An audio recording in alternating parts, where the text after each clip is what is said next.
नमस्कार साथियों। देश की अर्थव्यवस्था और मौजूदा बजट के बाद हो रही जनमानस को तकलीफ को लेकर आदरणीय राहुल गांधी जी की इस विशेष पत्रकार वार्ता में आप सबका स्वागत है। मैं बगैर किसी विलंब के राहुल जी से दरख्वास्त करूंगा कि वो अपनी बात आपके समक्ष रखेंगे और फिर आपके सवालों का जवाब लेंगे। आदरणीय राहुल जी।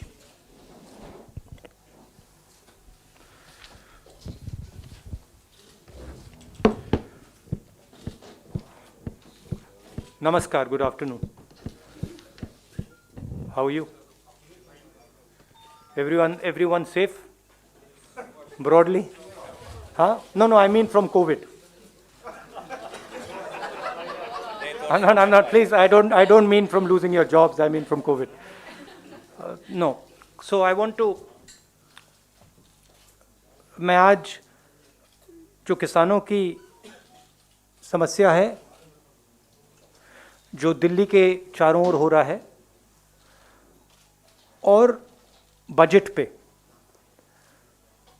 थोड़े पॉइंट्स रखना चाहता हूं। सबसे पहला सवाल, सरकार किलाबंदी क्यों कर रही है? क्या ये किसानों से डरते हैं? क्या किसान दुश्मन है? मैंने कहा है कि किसान हिंदुस्तान की स्ट्रेंथ है, शक्ति है,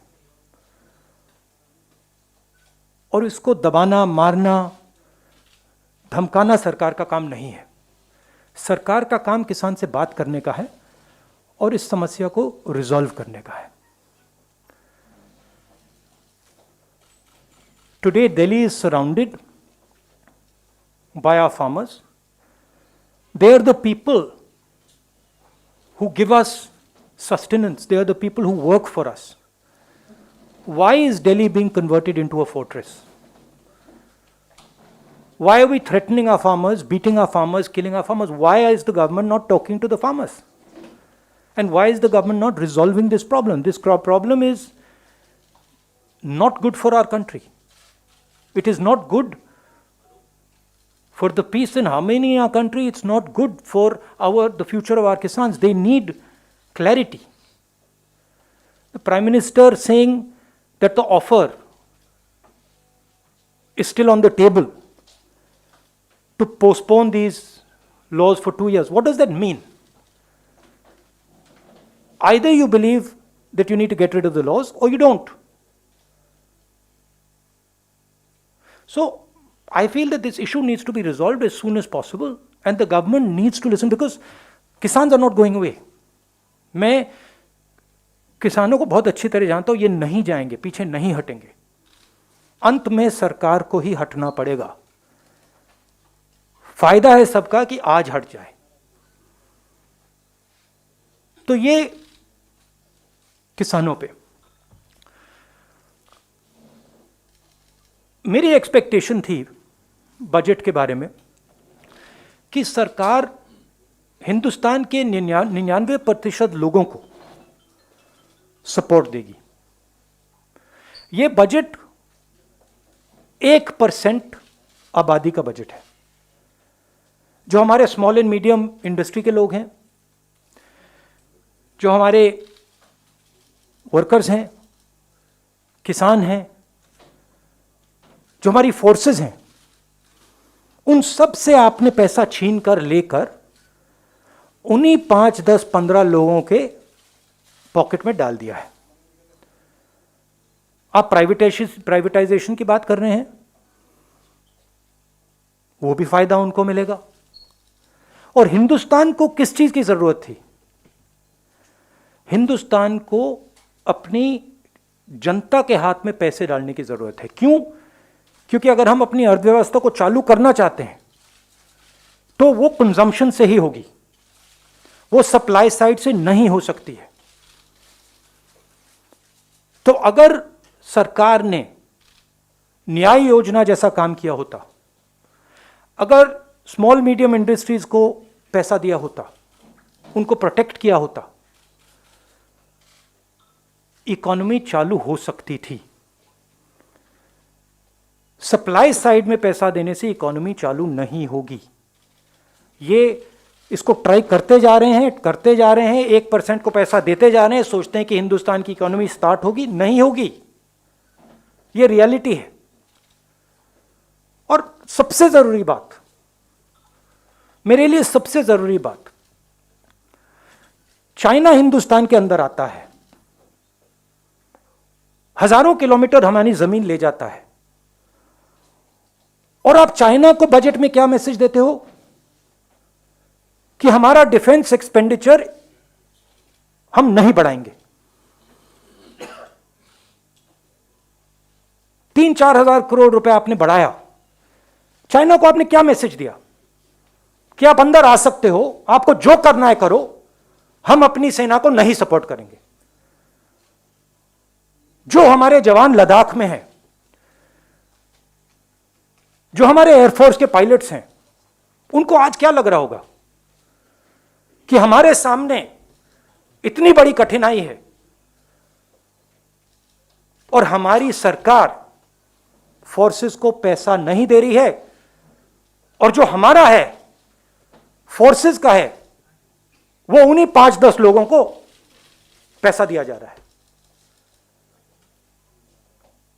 इससे देश को फायदा नहीं होने वाला है। मैं दोहरा रहा हूं, इससे देश को फायदा नहीं हो रहा है। इस समय फोर्सेस की कमिटमेंट 100% है, सरकार की कमिटमेंट 110% होनी चाहिए। मतलब जो भी हमारी सेना को चाहिए, जो भी हमारी एयरफोर्स को चाहिए, जो भी हमारी नेवी को चाहिए, सरकार को देना चाहिए। ये कौन सी देशभक्ति है कि सर्दी में लद्दाख में हमारी सेना खड़ी है और आप उनको पैसा नहीं दे रहे हो? ये कौन सा नेशनलिज्म है? अब आप सवाल पूछिए। Thank you, sir. I'll come one by one. अच्छा, I've got parliament, so we have to have a slightly limited interaction. I'll. ANI, Siddharth. Sir, prime minister ने ऑल पार्टी मीटिंग में कहा, आपने बात को जिक्र किया, तो आप इस स्टेटमेंट से क्या समझते हैं? क्योंकि जब भी प्रेजेंटेशन में कुछ हुआ है, प्रधानमंत्री की एक ही बात है जो पब्लिक डोमेन में आई है, उनका उसके ऊपर view. Are you satisfied with the view of the prime minister on this? Do you think No, what view? The view which he has said that कि कृषि मंत्री ने जो कहा एक फोन कॉल की दूरी पर है, तो आप इस चीज से सेटिस्फाइड हैं उनके से? नहीं, द व्यू दैट वो जो ऑफर था उसको वो टेबल पे है, वो व्यू। जी, और ये भी उन्होंने कहा कि एक फोन कॉल की दूरी पर है, किसान संगठन चाहें तो बात कर सकते हैं। नहीं, बात तो कर सकते हैं, मगर किसानों की इशू क्या है? किसानों की इशू ये है कि इन कानूनों को वापस लीजिए, और कोई इशू तो है ही नहीं। देखिए हुआ क्या, सरकार ने नोटबंदी की, सरकार ने जीएसटी लागू की, एग्रीकल्चर पे जीएसटी लागू की, आपने हिंदुस्तान की इकोनॉमी को नष्ट कर दिया। उसके बाद कोविड आ गया और जबरदस्त डैमेज हुआ। ब्राइट स्पॉट क्या था? जब हमारी स्मॉल एंड मीडियम बिजनेसेस, बड़े बड़े बिजनेसेस से कोविड से चोट लगी, ब्राइट स्पॉट क्या था? ब्राइट स्पॉट एग्रीकल्चर था।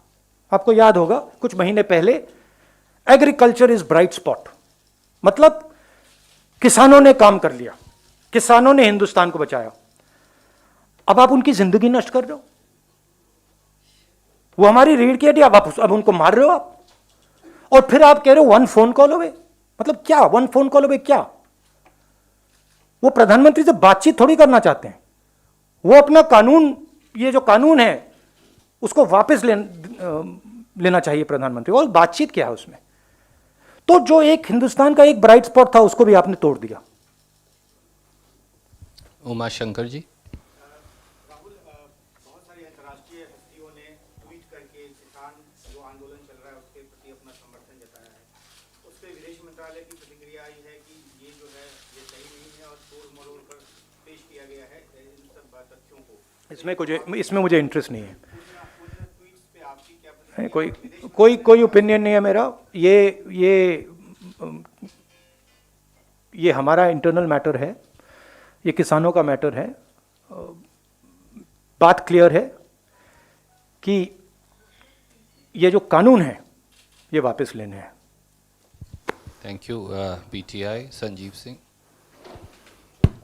Rahul ji, the manner in which the basic rights of farmers, including their human rights, if they're not being provided with water and toilets are not being allowed to be used, and the way they've been barricaded all around.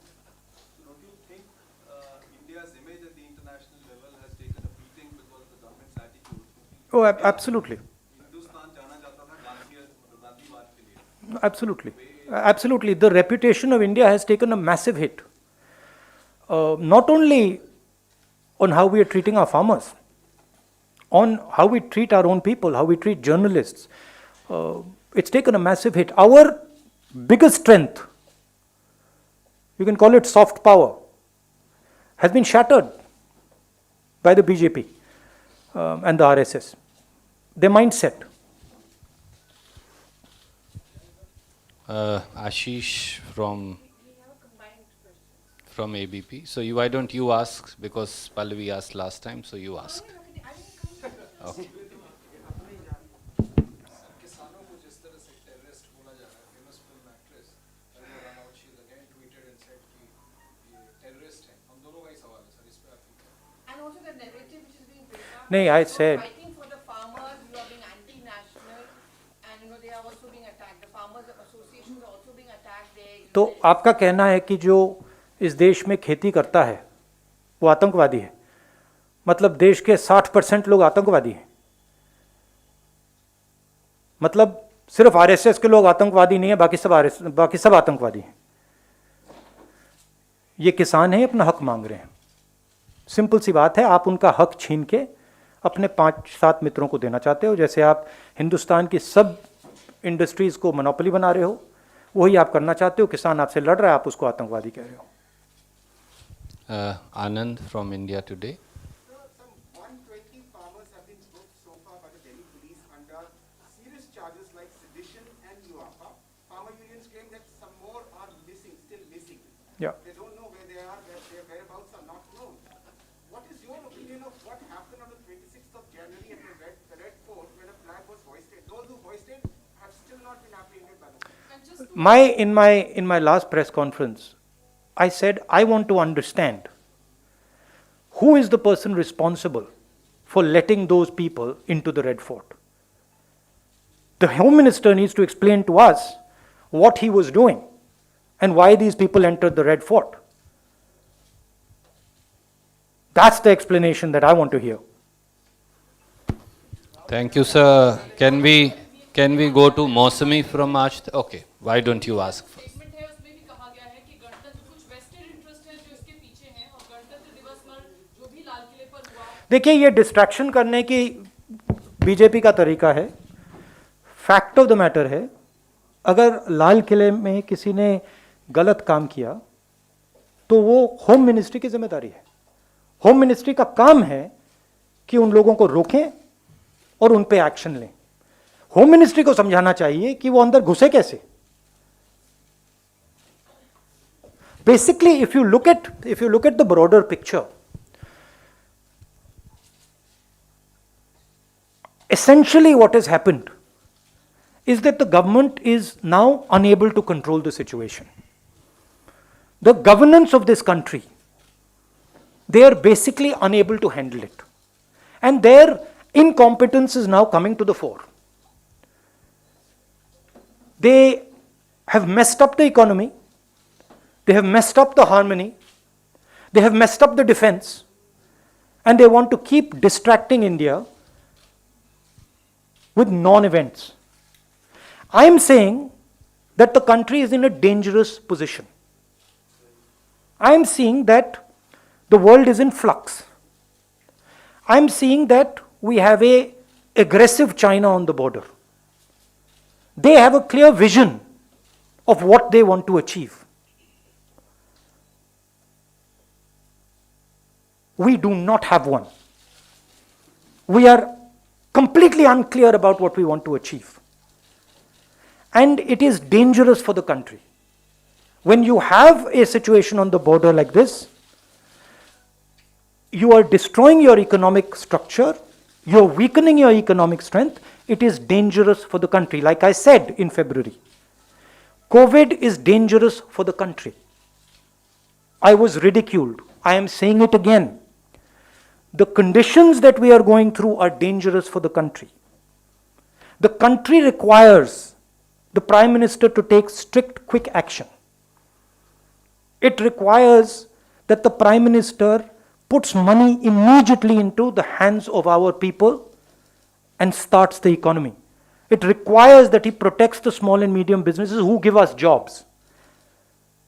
None of that is happening. And it requires, a clear message to China that you cannot do this with us. You cannot be sitting inside our land and expect that nothing's going to happen. This country is lacking leadership. There is no leadership in this country anymore. There's just talk. There is no understanding. There is no strategy. The thing has come apart. Now, of course, what is there is a media that is controlled. And so, reality of what is going on is not coming out. But believe me, that Maya is going to break. Somebody is going to break that Maya. And so my constant request to the Prime Minister is do your job. Do your job. You've been elected to do your job. Your job is not to sell this country to 1% of the population. That's not your job. Your job is to protect the Kisans who are standing outside. That's your job. Go hold their hand, give them a hug, and tell them, what is it that I can do for you? Your job is to make sure that small and medium businesses can compete with China. Talk to them. Ask them, because they have the answer to China. So the Prime Minister is basically given up. He is now on a different plane. He's got a beard, and that we are going somewhere else now. And the country is not being run. And it's my request to the Prime Minister, please, gather up your courage and run the country. Thank you. Thank you, sir.